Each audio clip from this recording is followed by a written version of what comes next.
You don't need to spend more than 5 minutes flipping through TV channels or news articles to see that way too many amygdalas, the fear center in our brains, are on overdrive these days.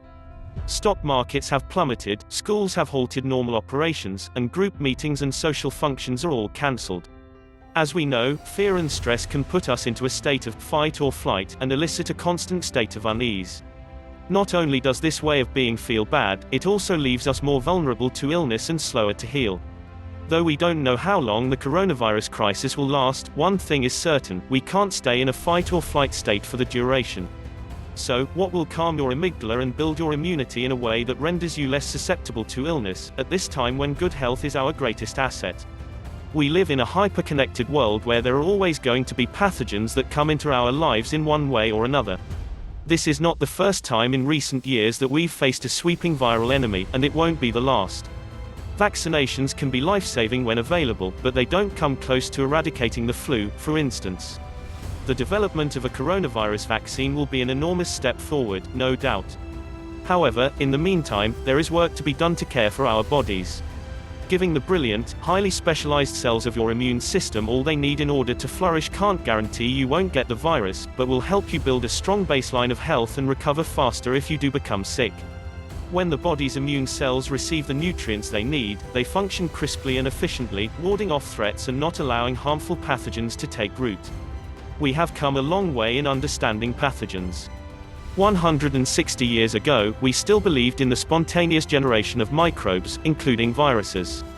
The word spontaneous in this context means without cause. We believed that infections appeared in our bodies out of the blue. We also still had more of a tendency to see illness as a moral affliction, a judgment from God.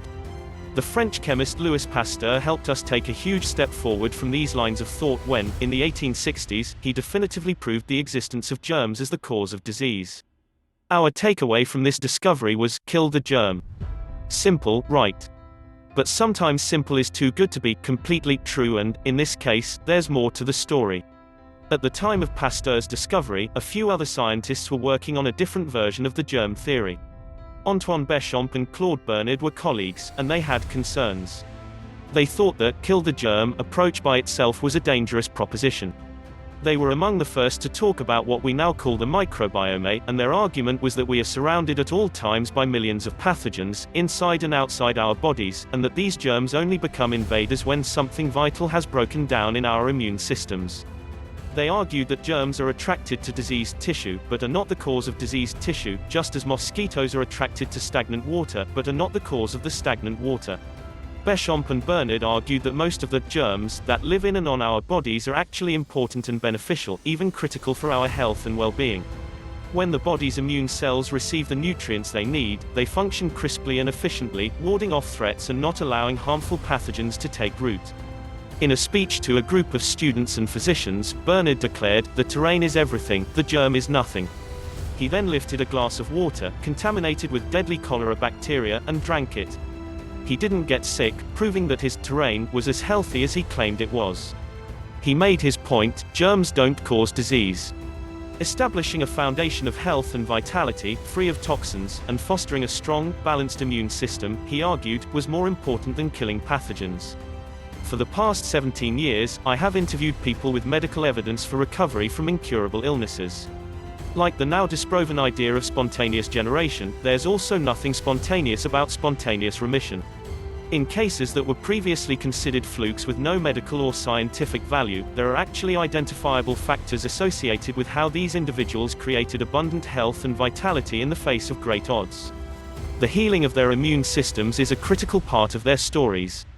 Food is either medicine or poison, depending on what it contains, so you want to eat a clean diet. Don't over-medicate. Flush your lymphatic system regularly with lots of water. Get plenty of rest. It turns out that you don't have a heart problem, a diabetes problem, a blood pressure problem, a cancer problem, or an autoimmune problem as much as you have a chronic inflammation problem.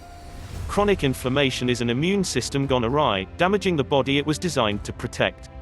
If you want to decrease the amount of chronic inflammation in your body, then you need to heal your immune system. You have an amazing immune system, with brilliant cells and cell subtypes, all of which want to unleash their superpowers and keep you healthy and vital. For that to occur, you need to give your cells the proper conditions.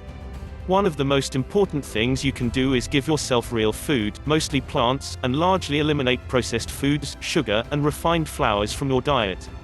Food is either medicine or poison, depending on what it contains, so you want to eat a clean diet.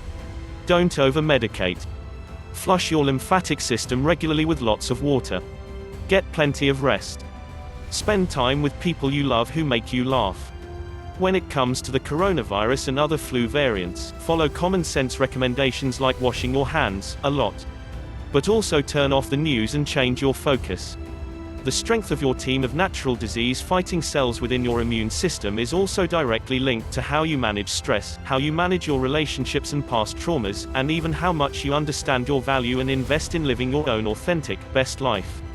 If you make the hard choice to focus on improving these things, you may be astonished with the positive results, for both you and your immune system.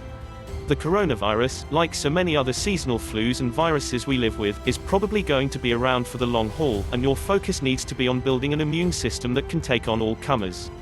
Let's use the coronavirus threat as impetus for facing a truer reality, using medications and vaccinations wisely, and also doing the hard, deeply gratifying work of building health and vitality from the ground up.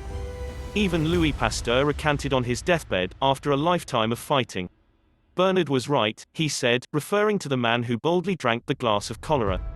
The pathogen is nothing, the terrain is everything. In the days and months to come, we are going to learn so much more about COVID-19.